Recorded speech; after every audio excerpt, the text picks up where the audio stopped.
ಸಖತ್ ಖಾರ, ಬಣ್ಣ ಮತ್ತು ರುಚಿ ಆಚಿ ಚಿಲ್ಲಿ ಪೌಡರ್.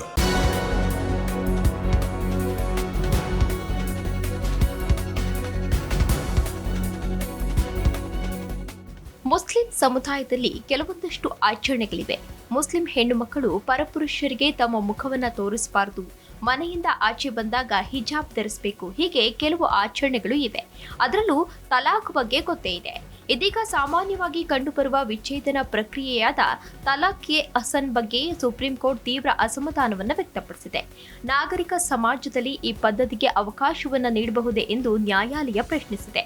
ಪತಿಯ ಉಪಸ್ಥಿತಿ ಇಲ್ಲದೆ ವಕೀಲರ ಮೂಲಕ ವಿಚ್ಛೇದನ ಪ್ರಕ್ರಿಯೆಗಳನ್ನು ಒಳಗೊಂಡ ಪ್ರಕರಣವನ್ನ ಸುಪ್ರೀಂ ಕೋರ್ಟ್ ಪ್ರಸ್ತುತ ವಿಚಾರಣೆಯನ್ನು ನಡೆಸ್ತಾ ಇದೆ. ಮುಸ್ಲಿಂ ಪುರುಷರು ತ್ರಿವಳಿ ತಲಾಖ್ ಮೂಲಕ ತಮ್ಮ ಪತ್ನಿಯರಿಗೆ ವಿಚ್ಛೇದನ ನೀಡುವ ಪದ್ಧತಿಯನ್ನ ಸುಪ್ರೀಂ ಕೋರ್ಟ್ ಪ್ರಶ್ನಿಸಿದೆ.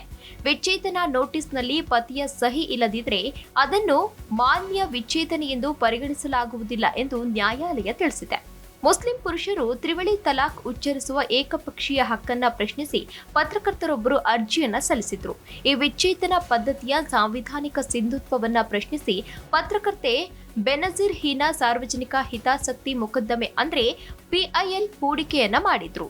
ಈ ಪದ್ಧತಿಯು ತರ್ಕಬದ್ಧವಲ್ಲದ, ಅನಿಯಂತ್ರಿತ ಮತ್ತು ಸಂವಿಧಾನದ 14, 15, 21 ಮತ್ತು 25ನೇ ವಿಧಿಗಳನ್ನು ಉಲ್ಲಂಘಿಸುತ್ತದೆ ಎಂದು ಹೀನಾ ಅವರು ವಾದಿಸಿದ್ರು. ನ್ಯಾಯಮೂರ್ತಿಗಳಾದ ಉಜ್ವಲ್ ಭುಯಾನ್ ಮತ್ತು NK ಸಿಂಗ್ ಅವರನ್ನ ಒಳಗೊಂಡ ಪೀಠವು ಒಂದು ವಿಷಯವು ಒಟ್ಟಾರೆಯಾಗಿ ಸಮಾಜದ ಮೇಲೆ ಪರಿಣಾಮ ಬೀರಿದಾಗ ನ್ಯಾಯಾಲಯವು ಮಧ್ಯ ಪ್ರವೇಶಿಸಬೇಕಾಗಬಹುದು ಎಂದು ಹೇಳಲಾಗಿತ್ತು. ಈ ವಿಚಾರಕ್ಕೆ ಸಂಬಂಧಪಟ್ಟಂತೆ ಇದೀಗ ಸುಪ್ರೀಂ ಕೋರ್ಟ್ ಎಂಟ್ರಿಯನ್ನ ಕೊಟ್ಟಿದೆ. ಹಾಗಾದ್ರೆ ತಲಾಖ್ ಎ ಹಸನ್ ಎಂದ್ರೇನು ಅಂತ ನೋಡೋದಾದ್ರೆ, ತಲಾಖ್ ಎ ಹಸನ್ ಎಂದ್ರೆ ಪತಿ ತನ್ನ ಪತ್ನಿಗೆ 3 ಬಾರಿ ವಿಚ್ಛೇದನೆಯನ್ನ ನೀಡ್ತಾನೆ. 3 ತಿಂಗಳಲ್ಲಿ 3 ಬಾರಿ ವಿಚ್ಛೇದನವನ್ನ ನೀಡ್ತಾನೆ. ಮೊದಲ ವಿಚ್ಛೇದನವನ್ನ ನೋಡುವುದಾದ್ರೆ, ಮಹಿಳೆ ಮುಟ್ಟಿನ ನಂತರ ಪತಿ ಲೈಂಗಿಕ ಸಂಭೋಗವನ್ನ ಹೊಂದಿರದಿದ್ರೆ ಪತಿ ಮೊದಲ ಬಾರಿ ತಲಾಖನ್ನ ನೀಡ್ತಾನೆ. ಎರಡನೇ ವಿಚ್ಛೇದನವನ್ನ ನೋಡೋದಾದ್ರೆ, ಅದಾದ ನಂತರ ಮುಂದಿನ ಮುಟ್ಟು ಬಂದು ಆಕೆ ಶುದ್ಧಳಾದಾಗ ಅವನು 2ನೇ ತುಹಾರ್ನಲ್ಲಿ 2ನೇ ವಿಚ್ಛೇದನವನ್ನ ನೀಡ್ತಾನೆ. 3ನೇ ತಲಾಖನ್ನ ನೋಡೋದಾದ್ರೆ, ಅವನ ನಂತರ 3ನೇ ತುಹಾರ್ ಬಂದಾಗ ಅವನು 3ನೇ ಬಾರಿ ತಲಾಖನ್ನ ನೀಡ್ತಾನೆ. ಮಹಿಳೆಯು ಋತುಚಕ್ರದಲ್ಲಿರುವಾಗ ಅಥವಾ ಗರ್ಭಿಣಿಯಾಗಿದ್ದಾಗ ವಿಚ್ಛೇದನ ನೀಡಲಾಗುವುದಿಲ್ಲ ಎನ್ನಲಾಗುತ್ತಿದೆ. ಇನ್ನು Egypt, Syria, Jordan, Kuwait, Iraq ಮತ್ತು ಮಲೇಷ್ಯಾ ಸೇರಿದಂತೆ ಹಲವಾರು ಮುಸ್ಲಿಂ ದೇಶಗಳಲ್ಲಿ ಈಗಾಗಲೇ ತ್ರಿವಳಿ ತಲಾಖ್ ಅನ್ನು ನಿಷೇಧಿಸಲಾಗಿದೆ. ತಲಾಖ್ ಎ ಹಸನ್ ಅಡಿಯಲ್ಲಿ 3ನೇ ತಿಂಗಳೊಳಗೆ ತಲಾಖ್ ಪದವನ್ನ 3ನೇ ಬಾರಿಗೆ ಉಚ್ಚರಿಸಿದ ನಂತರ ವಿಚ್ಛೇದನವನ್ನ ಔಪಚಾರಿಕಗೊಳಿಸಲಾಗುತ್ತದೆ.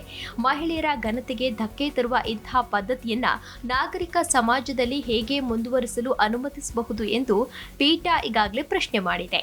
ಇನ್ನು ಮುಸ್ಲಿಂ ಮಹಿಳೆಯರು CRPC ಮೊರೆಯ ಕೂಡ ಹೋಗಬಹುದು.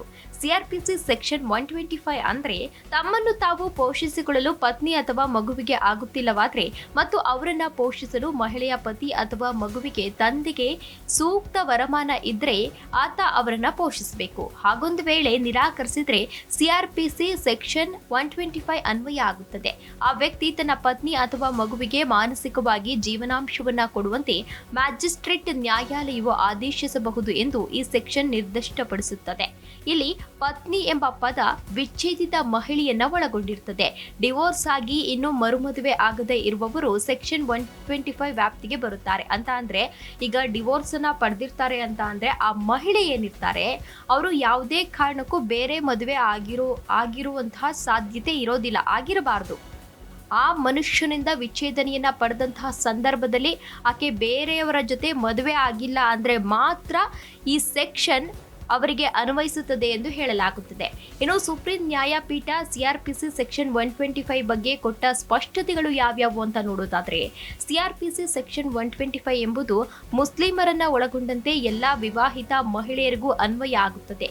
ಎಲ್ಲಾ ಮುಸ್ಲಿಮೇತರ ಮಹಿಳೆಯರಿಗೆ ಅನ್ವಯ ಆಗುತ್ತದೆ. ಹಾಗೆಯೇ 1986ರ ಮುಸ್ಲಿಂ ಮಹಿಳಾ ಕಾಯ್ದೆಯ CRPC ಸೆಕ್ಷನ್ 125ಗೆ ಅಡ್ಡಿಯಾಗುವುದಿಲ್ಲ.